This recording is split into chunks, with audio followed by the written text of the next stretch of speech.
This is the city of Athens in Greece. It's a place of history.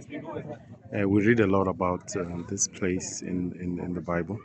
It's a place that Paul, it's in the book of Acts, where he came to Athens and he challenged the people of Athens, the men of Athens, about the many idols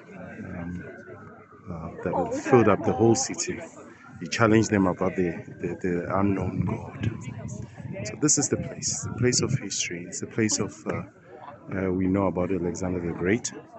And what is interesting, it's just about if you go to the book of Daniel and you read about all the dreams. First, the dream of Nebuchadnezzar, and then later on the dream that or the vision that Daniel saw as well about the beast.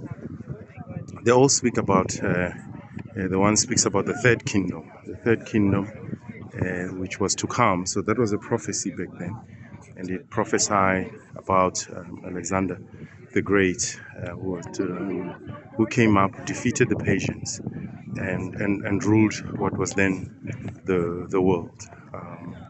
And later on, he was taken over by the Romans. So this is really part of the history. And what is also significant about Athens is that you know about the great Greek philosophers, Aristotle, Socrates, and Plato, and their philosophy, or what they the theories that they came up with still influence the world today.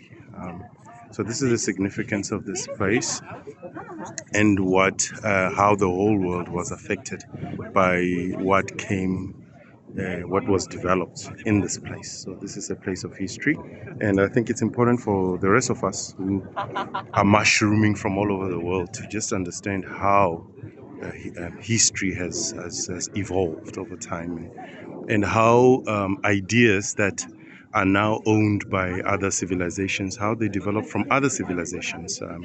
We ourselves are not. We also are in the process of learning from other civilizations, and we shouldn't be fearful about of learning from other people and developing our own cultures, our own way of thinking, but not in isolation, but being influenced by how other people have thought. But I think what is more important for me is the sovereignty of God, that He's sovereign. His hand is on history. It is His story. He's in charge. Because if you think of the vision of Daniel and in the dream, all was fulfilled, and some of it still to be fulfilled. So that tells me that He's got the whole world in His hand. He's not a stranger to it. He knows what is happening. He understands what's happening. He allows certain things to happen for a reason. These are evidence for us that He exists. It's not an imagination. It is historical facts about how He intervened and how He influenced the course of history. For me, that builds my faith, and that is something to be mindful of. So the church was just a few kilometers from here. Is a place called Corinth, which many of you will recognize from the book of Corinthians, and it's a place that I want to visit because the St. Paul came here.